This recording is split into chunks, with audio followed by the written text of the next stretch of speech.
I've completely supported all the bills for my girlfriend for 4 years, but she still has no job, and I'm starting to resent everything I sacrificed for us. Posted by you/Epicycles. Hi everyone, I, 27F, started a long-distance relationship with a girl, 30F, I met through a friend, which lasted about a year and culminated in her moving across state lines to be with me in the city. Everything was great, and we were truly in love with each other. Because she moved across state lines, and because she expressed the desire to leave her toxic field of choice and try her hand at something more banal, I agreed to take on the burden of supporting her for a while until she had a job. She would take on most of the cleaning and groceries, etc., while I was at work. I even agreed to sleep on a mattress in the kitchen because she had chronic insomnia problems and required very specific constraints under which she could sleep.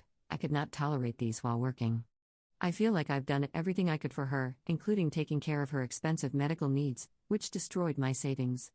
After around 1.5 to 2 years, I started to develop an anxiety disorder under the stress of supporting her.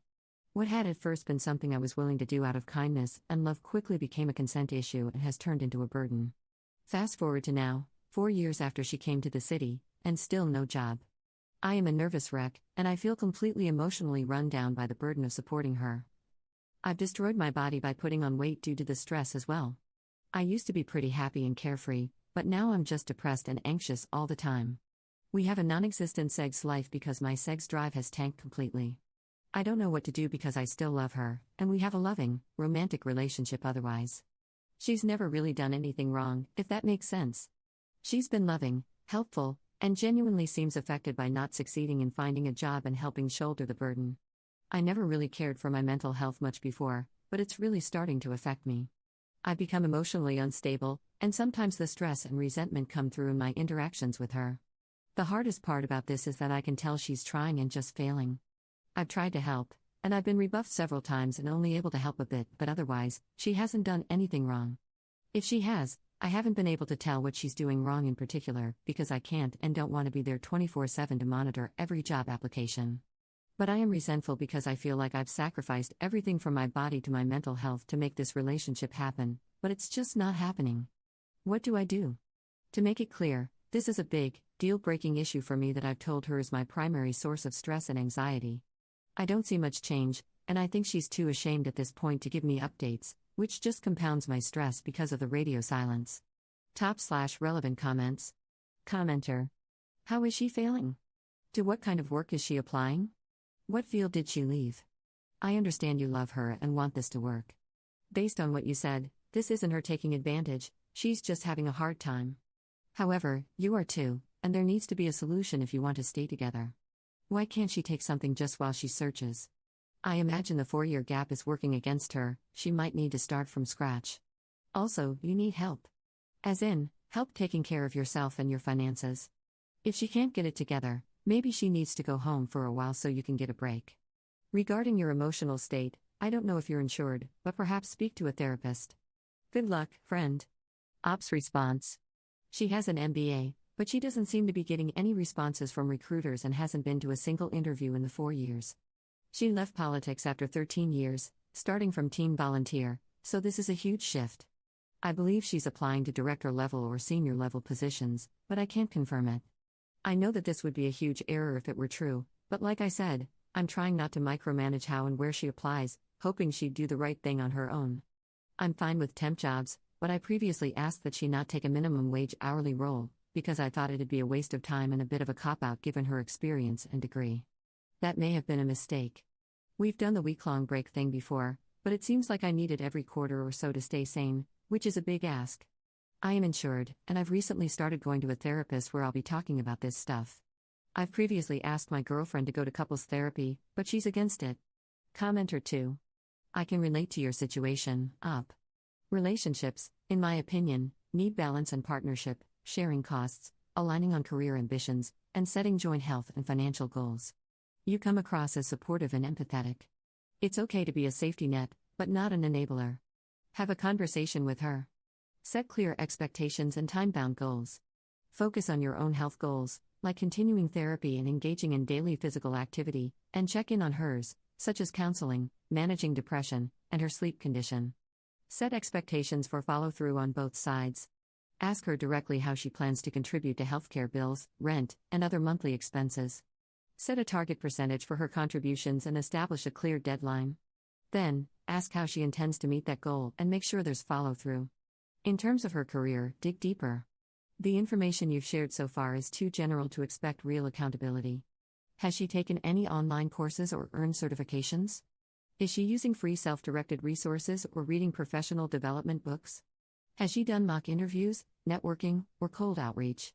A 4-year employment gap is significant. She needs to begin addressing it. She must be held accountable, with consistent follow-through or consequences. You know she has potential, but she has to act on it. Ops response. Thanks, that was a very mature response. I believe I made a mistake that veered into enabler territory. I assumed that if I removed all barriers to success, then she would naturally succeed. However, that didn't seem to impact the outcome, and I ended up neglecting to advocate for myself. I spoke to her tonight about professional career counseling. She is going to see one tomorrow. This weekend, I plan to review her applications and resume. In the meantime, I've set a 2 to 3 month deadline. Technically, January marks her 4-year anniversary.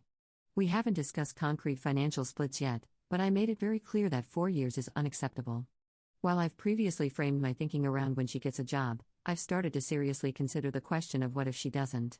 And I think that scenario points toward a breakup, because this situation is simply not healthy for me, mentally or physically. We've discussed certifications and online courses. At one point, I pointed her toward project management certifications, but she didn't show much interest in pursuing them.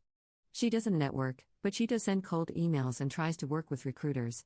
No mock interviews, though. I agree, I haven't been strong on accountability, but I think we've reached the point where that has to change. Update 1 year later. I posted about a 4-year relationship causing me mental, emotional, and physical health problems due to my partner failing to find a job or contribute to the finances in any meaningful way. I made the post at the height of COVID in my area, trying to keep the relationship alive. At the time, we had moved to a new state and a smaller town to live more cheaply and to help address my physical needs that couldn't be met in the city with everything and everyone locked down. Things were good for a few months. However, the job question came back again.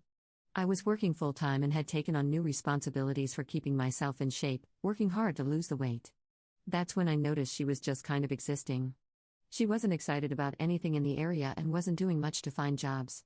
I had a talk with her in October, and we agreed that perhaps my request that she find a salaried 9 to 6 job could be relaxed, and part-time would be sufficient to help out. After all, I only needed 2 things from her: space from time to time, and for her to help out in any way she could with the finances. The first of 2 final straws occurred that winter. I was working to build a new business from scratch, and I had to leave my job in order to do it, which meant around 4 months of negative income. It was going to be tight, but she agreed to help support us by finding an easy job. This support never came. She couldn't do it, or didn't want to. I began to notice it felt more like the latter. As a result, we barely made rent in February, thanks to my taking on contract work on the side, effectively working 2 jobs. We had a huge fight in February over this. I wasn't willing to be that close to being homeless just because she didn't want to work a job that was beneath her qualifications. I made it explicit that this was a deal breaker for me and that I would not move an inch in the relationship until she started contributing in the way we discussed. She agreed. Another 5 months went by with no job. At this point, frustrated with her lack of success, she asked me to move with her to her hometown and move in with her parents while she looked for a job where she had a network. I flat out refused, and we went on a break. I moved to a new state and hoped that maybe some space would allow me to think clearly about the relationship. By September this year, I realized I felt completely happy to be on my own and stress-free. We broke it off completely. To my knowledge, she still doesn't have a job as of this post. I feel used, emotionally, physically, and financially abused, and hurt by how casually someone could run me into the ground like this. But I also feel hopeful about myself, and I'm seeing a therapist who's helping me unpack it all. Further, my business was worth it, and it's taken off and given me enough time and space to deal with all of this while maintaining a healthy lifestyle. Overall, the biggest downer is I feel like I've just wasted 5 years of my life with someone who I'm fairly sure was a subtle abuser the whole time. It hurts to say it, but the way I always felt like the bad guy, or the way she would guilt-trip me and keep me from my friends, bad news, I know. I'll never let anyone do this to me again. /relevant comments. Commenter. You didn't waste 5 years, you saved yourself 50. This experience will help you if you decide to have another relationship. You will know how to identify positive traits and will not give too many chances when dealing with negative traits. You're much more likely to have a happy future. Well done, up.